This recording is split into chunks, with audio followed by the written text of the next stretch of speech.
नमस्कार दोस्तों, स्वागत है आप सभी का सिलेक्शन पर आपके ऑनलाइन लर्निंग प्लेटफॉर्म पे। फ्रेंड, आज हम चर्चा करेंगे किस पर? माई मदर एट 66 पर। आज हम चर्चा करेंगे माई मदर एट 66 पर। इसका हम आपको सारांश तो पढ़ाएंगे, इसका हम रेफरेंस कॉन्टेक्स्ट एक्सप्लेनेशन करना सिखाएंगे। ये बहुत इंपॉर्टेंट है, ठीक है जी। हमारा ये रेफरेंस कॉन्टेक्स्ट एक्सप्लेनेशन है। पहले सिंपल शब्दों में सुनिए, ये रेफरेंस कॉन्टेक्स्ट एक्सप्लेनेशन होता क्या है, इसको आगे बात करेंगे, ठीक है। तो एक यार क्वेट के साथ स्टार्ट करते हैं। देखिए, सफर में मुसीबत आए तो हिम्मत बढ़ जाती है, कोई रास्ता रोके तो जरूरत बढ़ जाती है, अगर बिकने का इरादा हो तो कम हो जाते हैं दाम अक्सर, अगर ना बिकने की ठान लो तो कीमत बढ़ जाती है, ठीक है। तो आइए स्टार्ट करते हैं। देखिए, आज हम बात करेंगे माई mother at 66। Reference context explanation actually होता क्या है, ये हमारा संदर्भ सहित व्याख्या होता है। जैसे हमारा हिंदी, आप हिंदी पढ़े, इसमें संदर्भ सहित व्याख्या आता है।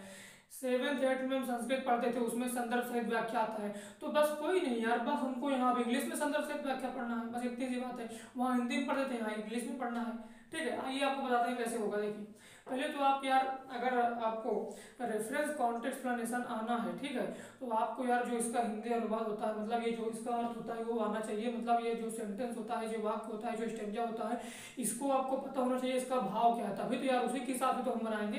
तो आइए पहले इसको पढ़ाते हैं। देखिए, driving from my parents.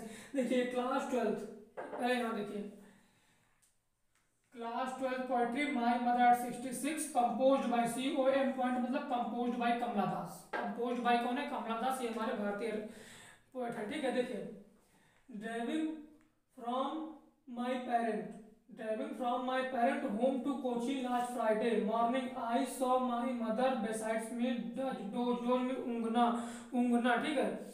Open mouth her face ऐसे like that of a corpse. तो देखिए, driving from my parent home to Kochi last Friday. पिछले शुक्रवार को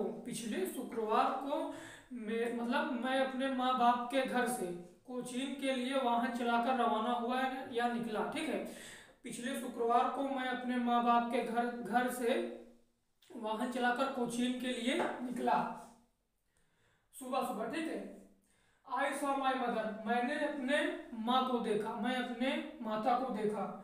बेसाइड्स मी मतलब जो कि मेरे बगल बैठी थी। डोज ओपन माउथ, उनका जो चेहरा था, उनका जो मुंह था वह खुला था। हर फेस ऐसे like that of a crops, उनका चेहरा जो था वह मृत्यु के समान पीला दिखाई दे रहा था। उनका मुंह खुला था और उनका चेहरा जो था वह मृत्यु के समान पीला दिखाई दे रहा था। फिर से एक बार देखिए, यहाँ सिंपल सा कवि ये कहता है कि देखिए, पिछले शुक्रवार को मैंने वाहन चलाकर सुबह, ठीक है, पिछले शुक्रवार को मैं अपने माँ बाप के घर से वाहन चलाकर सुबह कोचीन के लिए रवाना होता हूँ। मैंने अपने माँ को देखा। आई सॉ माई मदर, मैंने अपने माता को देखा। बेसाइड्स में, जो कि मेरे बगल बैठी थी। Dozen open mouth her face, और उनका जो चेहरा था, उनका मुंह खुला था और उनका चेहरा पीला पड़ गया था। मतलब उनका चेहरा जो था वह पीला दिखाई दे रहा था, जैसे लाश के समान पीला दिखाई दे रहा था। ऐसे मतलब होता है लाश, ऐसे लाइक मतलब लाश के समान उनका चेहरा पीला दिखाई दे रहा था। तो आइए अब आगे सीखते हैं हम यहाँ इसका रेफरेंस कॉन्टेक्स्ट एक्सप्लेनेशन कैसे करना है, जो हमारा वीडियो का मेजर टॉपिक है। ये देखते हैं।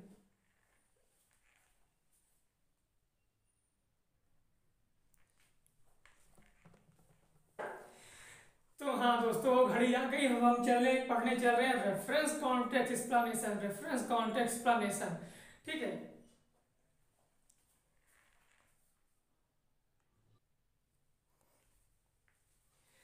तो फिर एक मोटिवेशनल कोट के साथ स्टार्ट करते हैं रेफरेंस कॉन्टेक्स्ट एक्सप्लेनेशन। देखिए, जब भी तुम्हारा हौसला आसमान तक जाएगा, याद रखना मेरी बात मेरे दोस्त, कोई ना कोई पंख काटने जरूर आएगा। तो आइए देखते हैं। देखिए, रेफरेंस मतलब होता है हमारा रेफरेंस मतलब क्या होता है? जो हमारा संदर्भ होता है, उसे हम रेफरेंस कहते हैं, ठीक है। रेफरेंस हमारा संदर्भ होता है। संदर्भ मतलब यह किस पाठ से लिया गया है, इसके लेखक कौन है, सिर्फ इतना सिंपल सी बात है। संदर्भ में सिर्फ आपको इतना ही लिखना रहेगा कि यह किस पाठ से लिया गया है, इसके लेखक कौन है, ठीक है। तो देखिए, In this stanza has been taken from the poem. Is this stanza has been taken from the poem. Poem है हमारी कौन? My mother at 66. My mother at 66 को हम किस में लिखे? इसको हम इन्वर्टेड कॉमा के अंदर बंद कर दिए। Composed bye COMPOESD। देखिए जो हमारा पोएट्री की बात होगी, जो हमारा कविता की बात होगी, उसमें हम कंपोज्ड बाय लिखेंगे। अगर हमारा जो लिटरेचर मतलब हमारा जो प्रोज होगा उसमें अगर संदर्भ से व्याख्या आता है, एक्चुअली आएगा नहीं लेकिन अगर आता है उसमें भी आपको बताएंगे उसका सिलेबस थोड़ा, ठीक है, वेट करिए।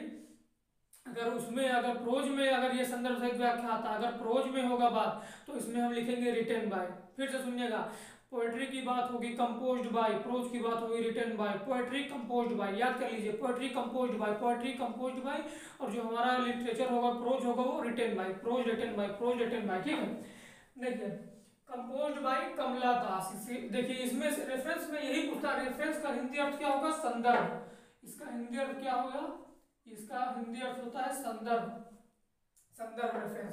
मतलब कि यह पाठ जो है माय मदर एट 66 से लिया गया है। इस जो स्टेंजा थी, सॉरी जो वह स्टेंजा थी आगे लिखे थे, जो आपको पढ़ाया मैंने, वह माय मदर एट 66 के लिए मतलब 66 से लिया गया है और इसके लेखक कमला दास जी हैं। बस इतना सा आपको लिखना है, वो भी इंग्लिश में यार, हिंदी में, ठीक है। तो देखिए this stanza has been taken, this stanza मतलब यह stanza has been taken from the poem, यह पोयम से लिया गया है my mother at 66 composed by Kamala Das. बस इतनी सी बात है, इसमें और कुछ रॉकेट साइंस नहीं है कि जो आपको समझ में नहीं आएगा। अब देखिए, अब ये हमारा जो कॉन्टेक्स्ट होता है इसको हम बोलते हैं प्रसंग। जो हमारा कॉन्टेक्स्ट होता है इसे हम क्या कहते हैं? इसे हम कहते हैं प्रसंग, प्रसंग, कॉन्टेक्स्ट, कॉन्टेक्स्ट को हम क्या कहेंगे? प्रसंग। तो आइए आपको बताते हैं प्रसंग कैसे लिखना है। प्रसंग यह वह होता है कि जो उस पूरे जो हमारे 4 लाइन 6 लाइन 8 लाइन होता है उसका जो पूरा निचोड़ होता है, मतलब उसका अर्थ क्या निकल रहा, उसका भाव क्या निकल रहा, उसी को हम प्रसंग कहते हैं, उसी को हम कॉन्टेक्स्ट कहते थे। यार एक बात देखिए, जब मैं भी पढ़ता था ना तो मुझे भी बनाना नहीं आता था, जब मैं पढ़ता था तो मुझे भी बनाना नहीं आता था, लेकिन practice makes man perfect, practice makes man perfect.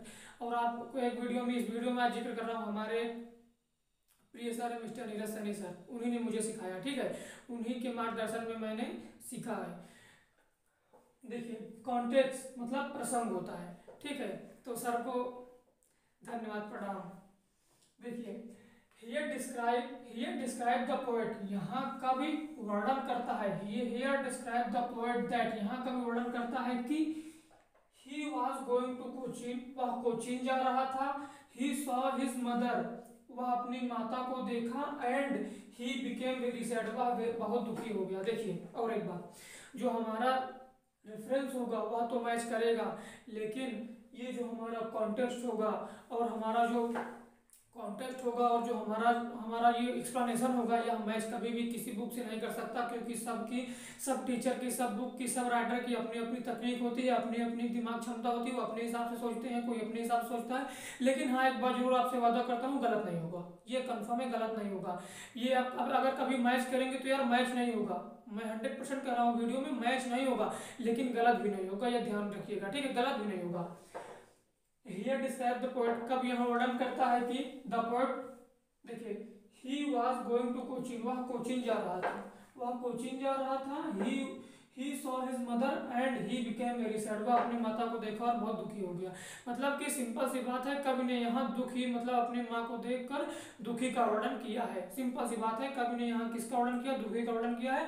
तो आइए अब देखते हैं एक्सप्लेनेशन। यार इसमें हो नहीं पाएगा तो इसको इरेज करेंगे। अब आइए एक्सप्लेनेशन देखते हैं।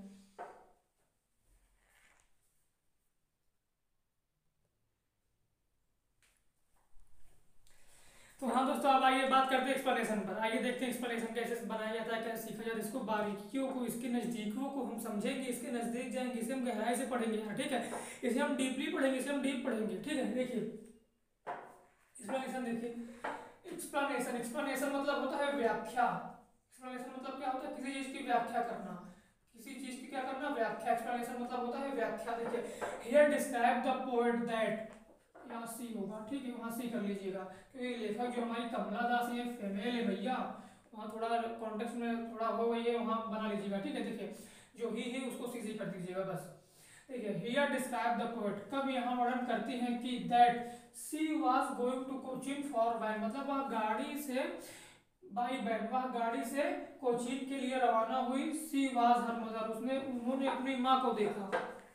His mother face was open, उनकी माँ का फेस खुला था। मतलब ऐसी व्याख्या करना है अपने भाषा में, अपनी भाषा में, ठीक है, कोई किताबी ज्ञान इसमें नहीं। उनकी माँ का चेहरा खुला था। सीइंग दिस यह देखकर, सीइंग दिस यह देखकर, सी बिकेम वेरी सैड, वह बहुत दुखी हुई। सी became very anxiety for her mother, वह अपने माता के लिए बहुत चिंतित हुई। हर फेस ऐसे लाइक दैट ए कॉर्प्स, मतलब उनका चेहरा जो था वह मृत्यु के समान पीला दिखाई दे रहा था। उनका चेहरा क्या था, मृत्यु के समान पीला दिखाई दे रहा था। She also wishes for the lost beauty and youth of her mother, मतलब उन्होंने भी विश किया। विश मतलब इच्छा, जो आशीर्वाद देते हैं, विश दिया, ठीक है। लॉस्ट ब्यूटी मतलब खोई हुई सुंदरता, और यूथ ऑफ हर मदर, और उनकी सेहत के लिए। बस इतना ही बात है। तो उम्मीद करता हूँ कि यह लेक्चर आपको समझ में आया होगा, आप बारीकियों से समझे होंगे। यार देखिए, रेफरेंस में क्या होता है कि आप यह का जो स्टैंजा होता है वह किस पार्ट से लिया गया, इसके लेखक कौन है, कॉन्टेक्स्ट में होता है कि 4 लाइन 6 लाइन 8 लाइन का निचोड़ क्या निकलता है, और जो हमारा एक्सप्लेनेशन होता है, एक्सप्लेनेशन में होता यह है, एक्सप्लेनेशन में देखिए, एक्सप्लेनेशन में होता यह है कि इसकी व्याख्या करना, मतलब इसकी व्याख्या मतलब एक एक अंक को इसको अलग कर देना, इसको तोड़ मरोड़ देना, इसकी व्याख्या करना, इसकी एक एक अक्षर का भाव निकालना, बस यही सी बात है। अगर आप इतना लिख देते हैं, अगर आप ये 6 नंबर का आता है तो आप इसमें 6 नंबर जरूर अचीव करेंगे। 8 का आता है 8 अचीव करेंगे, इसमें कोई दो राय नहीं है। तो बस उम्मीद करता हूँ कि लेक्चर आपको समझ में आया होगा। आज के लेक्चर में बस इतना, आगे कल मिलते हैं नए लेक्चर नए एनर्जी के साथ। तब तक के लिए स्वस्थ रहें, मस्त रहें, पढ़ते रहें। धन्यवाद।